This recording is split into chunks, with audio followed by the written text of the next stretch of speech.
Welcome to the Floyd Memorial Library podcast, a window into the soul of the North Fork of Long Island. We'll delve into the pulse of our community, its pressing issues, promising opportunities, and the rich stories that weave our shared history.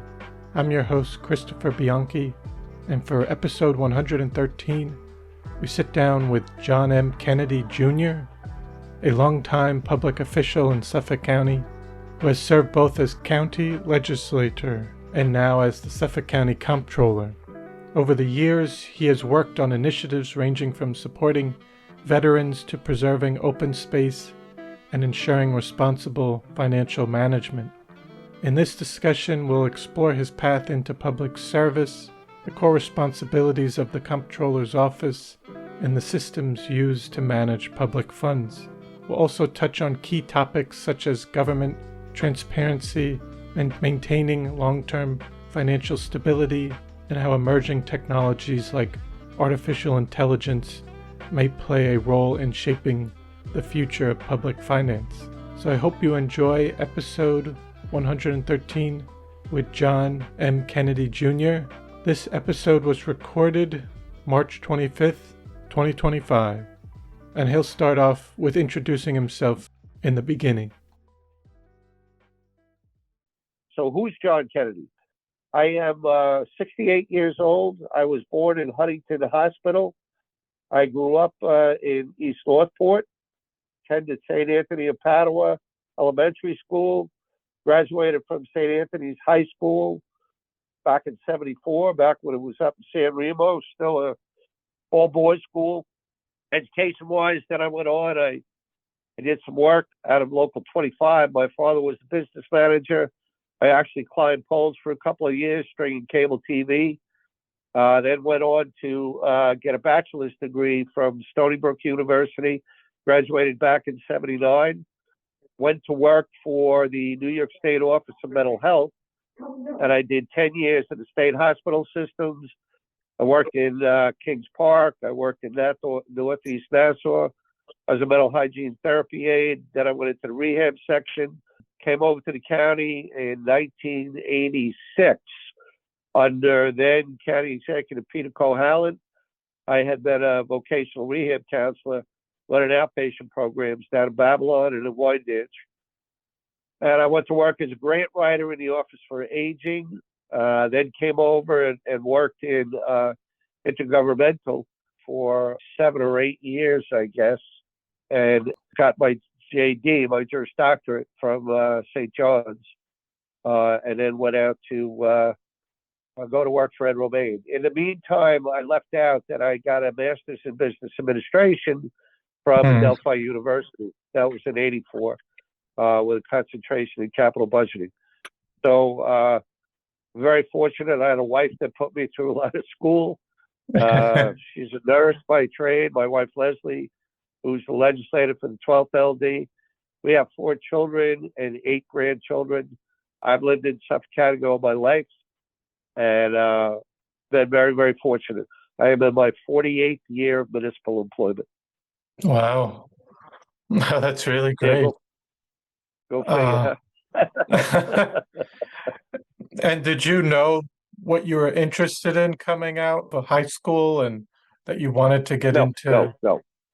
No, not at all. No, as a matter of fact, graduating from St. Anthony's, my original career plan was I was going to be a veterinarian.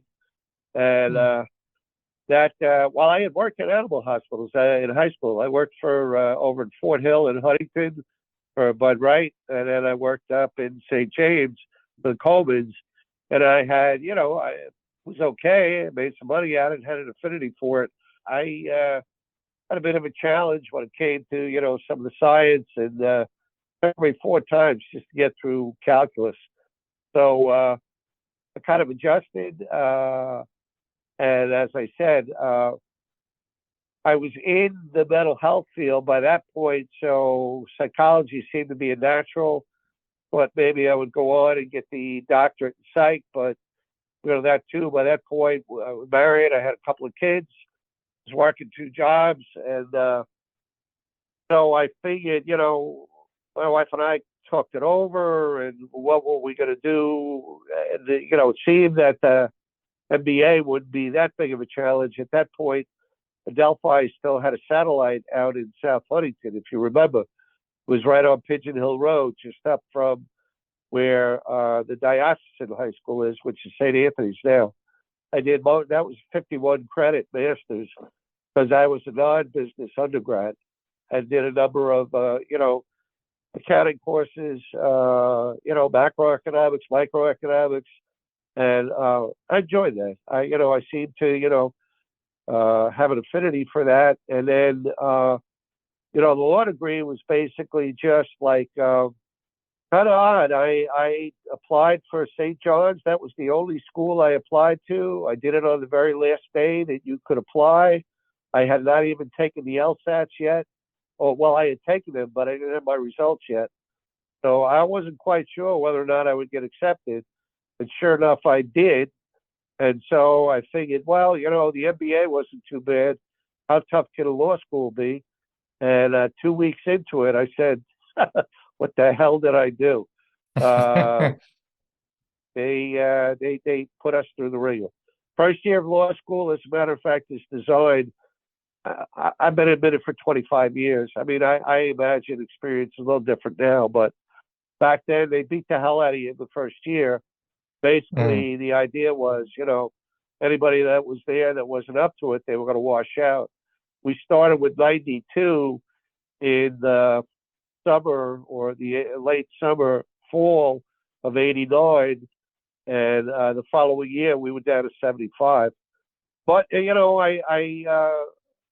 I used to leave the Dennison building at 5 o'clock in the afternoon. I had to be in 188th Street by 6:25. Good Catholic school. They took attendance. I used to sit there. We were in alphabetical order.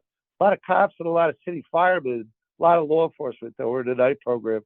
The guy that I sat next to was he was a battalion captain in the FDNY, and he lived up in Goshen, Austin Haran.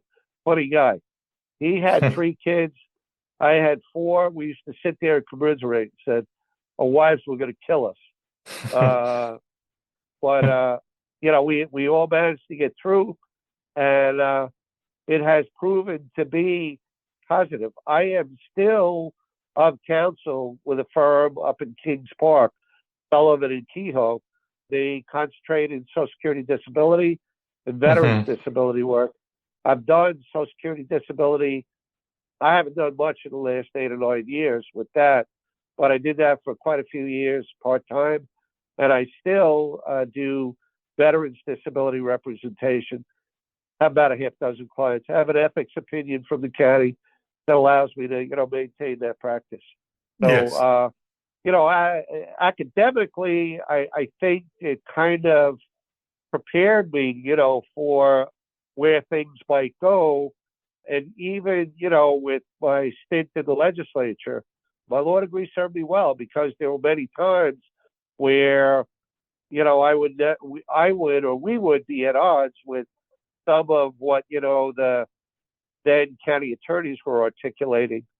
Nevertheless, I always tried to use my degree to, the benefit of my constituents.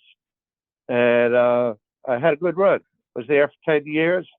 I did serve with County Executive Romaine after he came out of the county clerk's office. And, we seem to do pretty well together. So that's kind of like, the pathway that brought me to, the run for comptroller was, again, not something that I had sat there and said to myself, this is my long-term career plan. The run for comptroller was a result of, in 2014, if you may recall, the Republican candidate that was selected then was John J. Laval. And literally at the last moment, he withdrew as a candidate. So I had like 48 hours in order to, put my name forward. The names that were being talked about were a handful of town council people who I felt, were not necessarily well known and who I didn't think would necessarily have what it took in order to, maintain the independence. I mean, that's the key element, if you will, above all else, is the county comptroller. I am the chief fiscal officer of the county of Suffolk, and I am independent of all the other branches of government. And I now serve basically in a dual capacity, if you will. I'm not only your comptroller, but I'm your treasurer as well. Remember, shortly after I took office, then County Executive Malone had been promoting this consolidation of function, and I had opposed it. I was at the time vehemently opposed, and I still to this day wonder where things might have gone had we maintained the separately elected treasurer. But it got put up to referendum. It was challenged by the then treasurer Angie Carpenter, and the referendum was thrown off the ballot. They brought it back the next year, and it was approved. It was approved by the electorate. So Angie had then gone on to become the candidate for Islip Town Supervisor, was elected as Islip Town Supervisor. So I said, why wait? There was like a, I don't know, 12-month, 24-month time period. I guess the time had run till when her term would naturally have concluded as treasurer. And I said, now that she's gone, Malone put in an acting treasurer for, I guess, a 12-month time period. But I went to the ledge and I said, listen, just move it up. Why postpone the inevitable? And in 2016, that's when we took over the duties of the treasurer's office as well. Big job. There's no two ways about it. We oversee a $4.3 annual billion-dollar budget. Most of my functions out in Riverhead are cash management, because we have to maintain, and it sounds pejorative, but it really is a legal term in law school, and I don't mean it to be, casual or whatever. It's called the Chinese wall. And what it does is it means that you have a strict separation between the actual handling of funds and the accounting associated with the operation of the budget and the funds. So that's why we've always maintained the offices in Riverhead. By the way, Riverhead is the legal county seat for the county of Suffolk. And so we have our cash management section there. And we also have our real property taxes, our delinquent tax section there. We collect on average probably about anywhere from 210 to 230 million a year with delinquent taxes, anywhere from 40 to 50,000 transactions. We also process all of the commercial tax grievances, where the assessments are challenged, as well as the all claims assessment review for individual property owners, corrections of errors. We deal with all 10 town tax receivers and assessors. We've implemented, quite a bit of upgrades in our technology. We have more to go.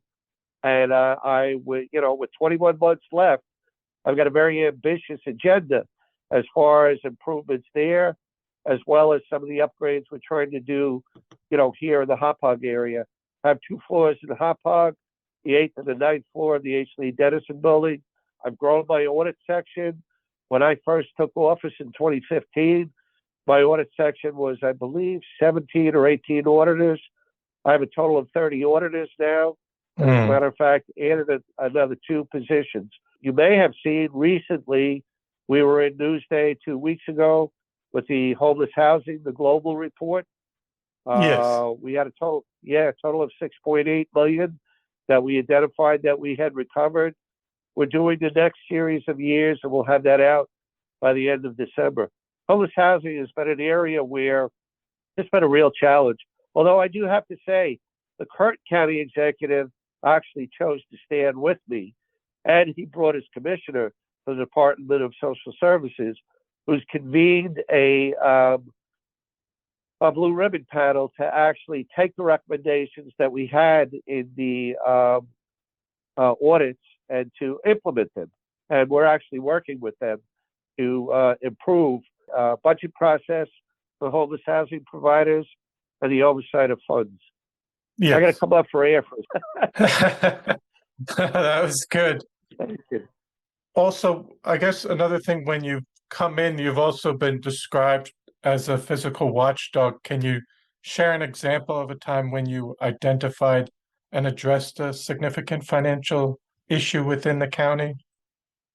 Oh, geez, tons and tons and tons. I'll give you, I'll give you one that many, many, many audits that we've done in my time, probably easily 100 or so. But one that stands out in particular, if you recall, was the licensees with the Parks Department, the concession operators for Smiths Point and Cupsog and Mashout. It was a entity that was known as Beach Hut. And if you recall, we did some covert observation out in Smiths Point, and the vendor, the operator, as a matter of fact, was failing to go ahead and properly account for purchases. They were underreporting on volume of business, and they were actually serving alcohol underage. We worked with then District Attorney Tom Spoda. He opened up a criminal investigation. They subpoenaed records for not only the locations that this vendor operated here for the county, but they also operated in Babylon Town as well. It was a total of 8 locations. They were ultimately found to be liable for over $1 million of underreported operations and sales tax. They were failing to remit sales tax, and they were failing to properly remit rental income. I think the final judgment was $1,250,000, somewhere in that neighborhood. He had to pay that all back. Plus, when a former county executive then finally terminated their lease, they had failed to pay rent for the last year. So we went after him for failure to pay rent, basically landlord-tenant action. We got another $80,000 out of him for that. My sense was that, vendors, unless you ride herd on them and keep a hard watch, unfortunately, many of them seem to not abide by the terms and the conditions when they get, exclusivity for very lucrative locations. Not only are the rental income based on volume of sales, but they also have financial obligations to improve the property. They had over $400,000 or $500,000 of capital improvements obligations, which they had not done as well. So that one was a good one. I thought that really, served the public well, and I was proud of that. My staff did a great job. I mean, look, that's the issue ultimately. I'm just the tip of the spear. I have great staffs, and I have supported them. We have over 20 CPAs, and we also during one of our external audits had an observation that we lacked criminal fraud examiners.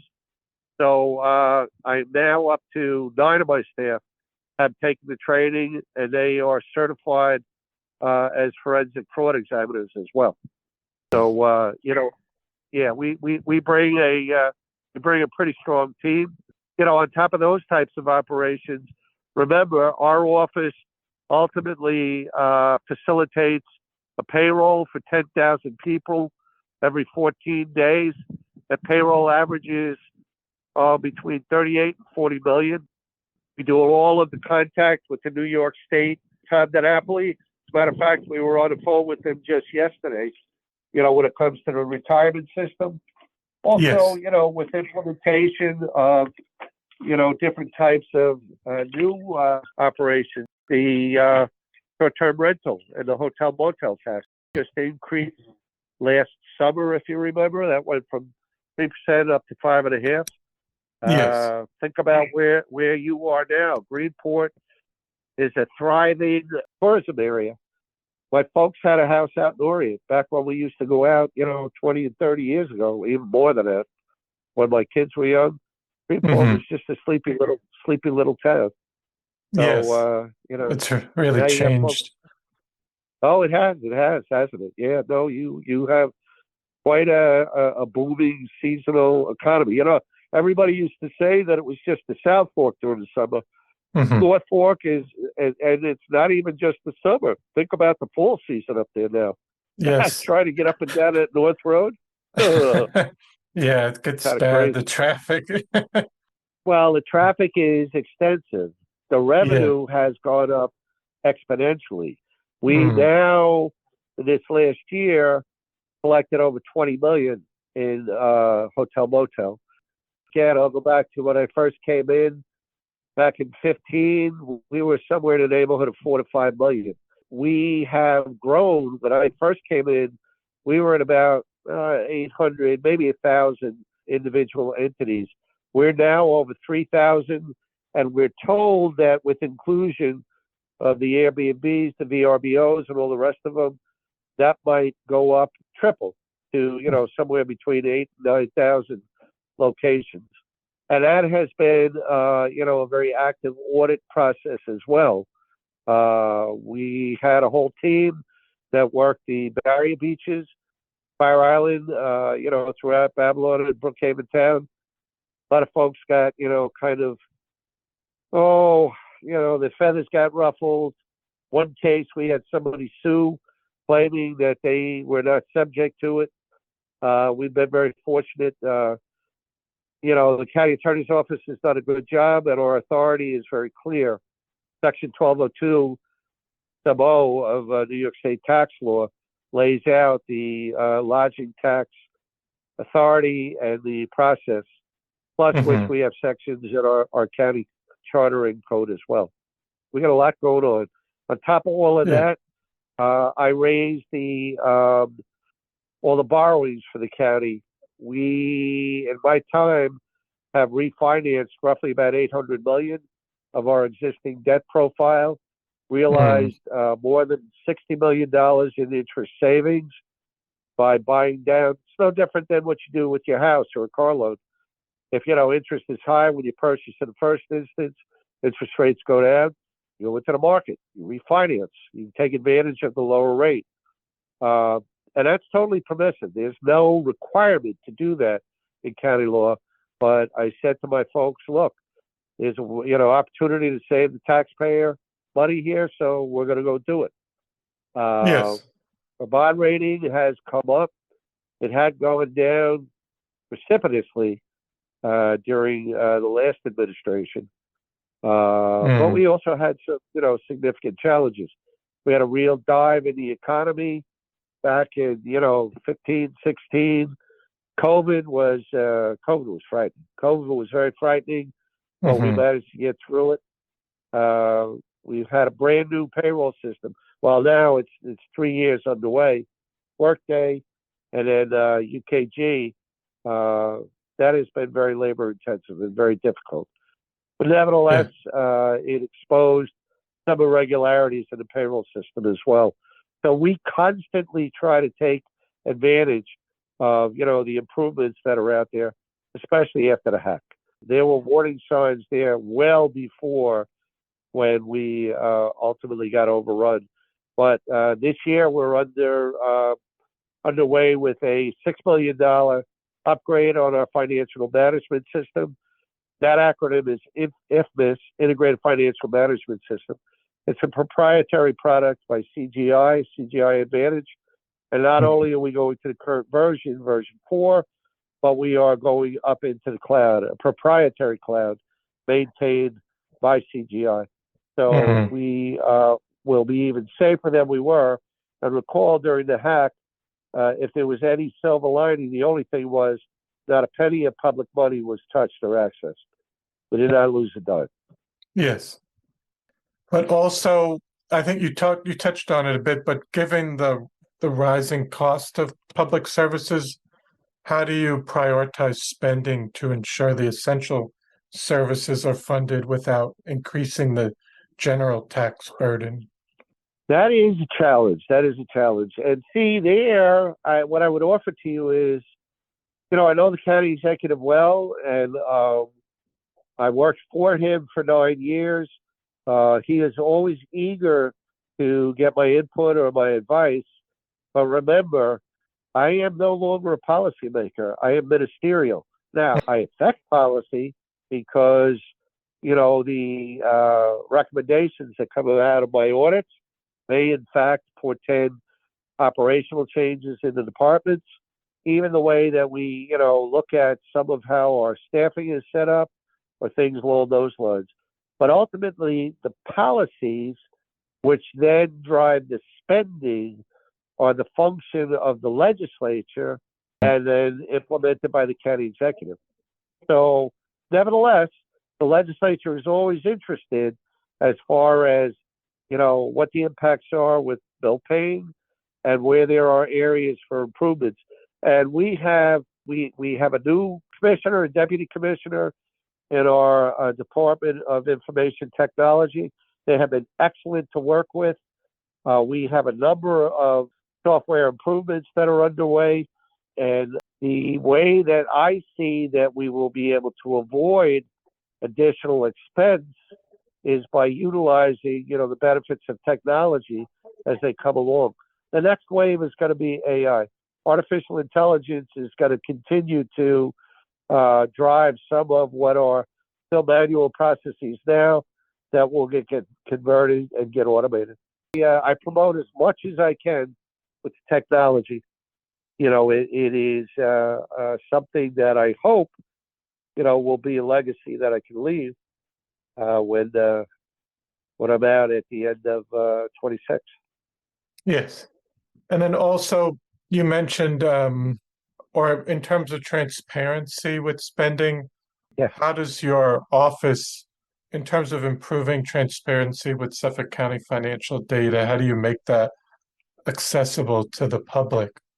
Well, the budget is all online at this point. That is something that anybody can access and see and bring up. Where the actual expenditures go, we produce every year. We produce it. We have an outside auditing firm. CLA is the one that handles it now, and that's called the Annual Certified Financial Report. That is a comprehensive, rendition, all of the financial activity that has gone on for the preceding year. And we must do that. We do that for the purposes, again, first and foremost, of transparency, but we must also file with the state of New York. We must also provide that for the rating agencies while we go into the market. This year, we anticipate doing a fairly significant general obligation borrowing.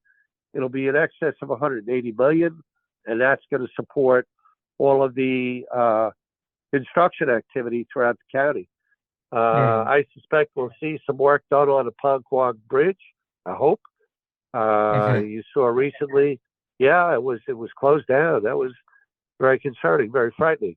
But out your way, the former legislator Al Krupski had a major project with CR 48 up in Southold.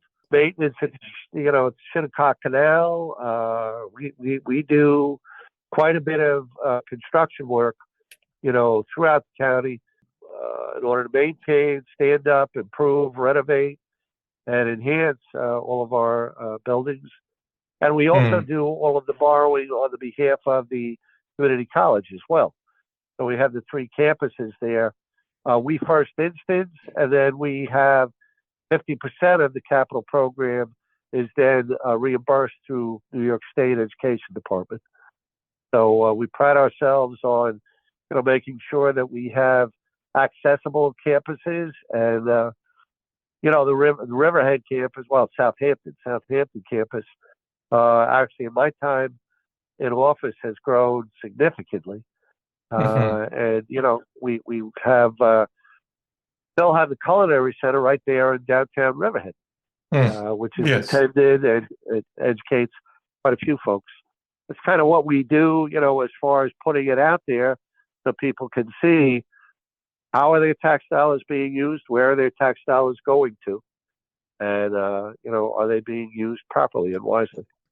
Yes. I know you mentioned AI, but just looking ahead, are there any other key areas where you feel Suffolk County needs to focus its efforts to ensure long-term financial stability and growth? Yes, yes, yes. And as a matter of fact, it's something that we're doing right now. We have to do some cash modeling.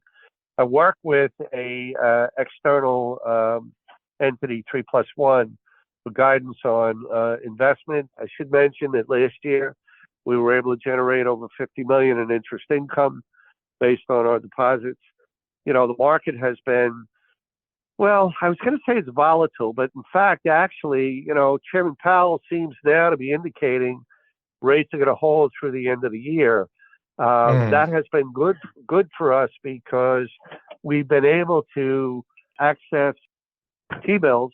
I don't go long. I won't let my staff go any longer than 90 days.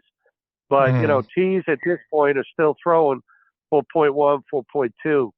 That's going to become even more significant and important because our sales tax has been down since, in comparison to this first quarter, 24 to 25, we're down about 39 million.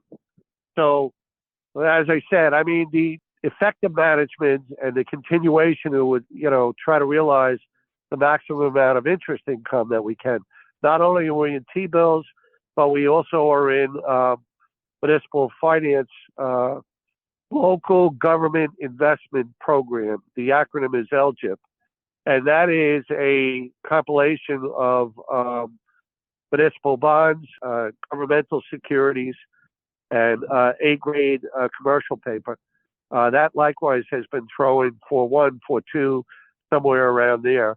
And we've got a lot of flexibility with that. We can get in and get out in as much as 24 to 48 hours. So I think that prudent management for investment income purposes going forward is going to be critical. I also believe that what we're going to have to do is probably, this is a conversation I have to have with the county executive. I don't know whether this will or will not occur, but I may suggest to them that they take a look at the 25 budget and they may have to make some corrections there. Corrections can be limitation on overtime.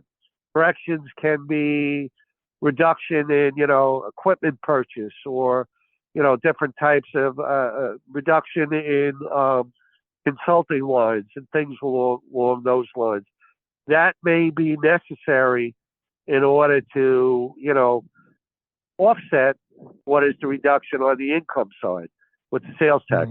We will see an increase for the hotel motel since we will have a full year. We only saw the impact last year, and as I said, for half the year.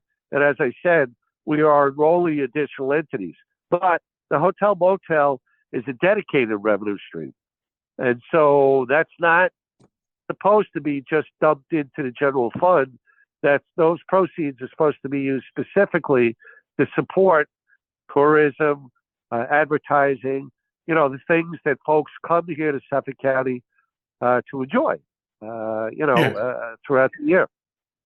But I believe that the legislature will acknowledge that we've got some, flux. We also have impacts associated with where, the federal government operations are. We talked a little bit about that yesterday when we were on the joint call with a state comptroller, Tom DiNapoli. It is hard to see where, we may sustain impacts here. There could be impacts on the Medicaid side. Suffolk County spends over $250 million each year that we send to Albany for the local share contribution on the Medicaid program. Remember, New York State is only a handful of states that require localities to go ahead and participate. We also get the benefit of, it's called FMAP, Family, I'm trying to think of the acronym, Family Medicaid Assistance Program. I believe that's it. That was something that was put into place about, 10 years ago, 12 years ago, trying to cushion or soften some of what the economic impact is. But there's been talk about eliminating that at the federal level. So, it's kind of like we don't have 100% clarity at this point about what the impacts are going to be. We receive probably somewhere in the neighborhood of $400 to $500 million in total between federal and state aid on an annual basis.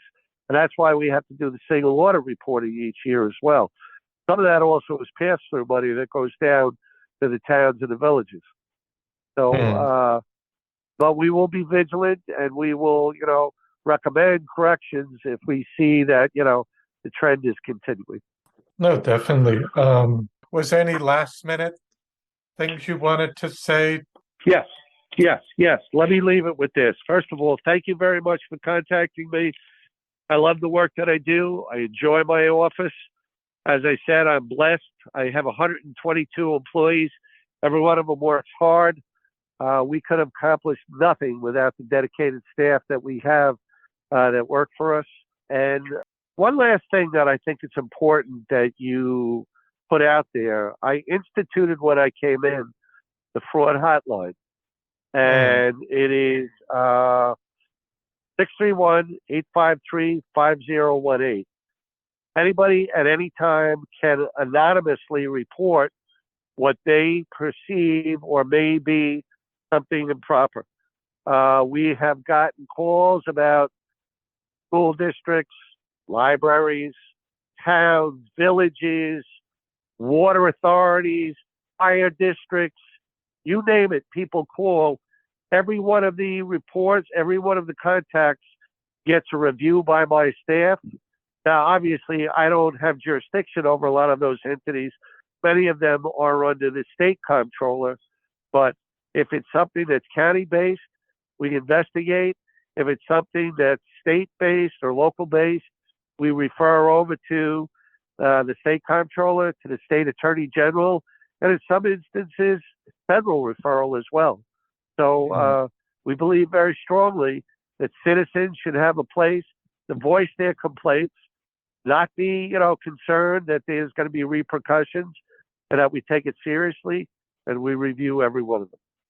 That's really important. I think it is. And I welcome, the opportunity. Thank you very much for contacting me. Definitely. And yes, thank you so much for taking the time to come on and share your story and all the work you're doing, the crucial work you're doing for the county.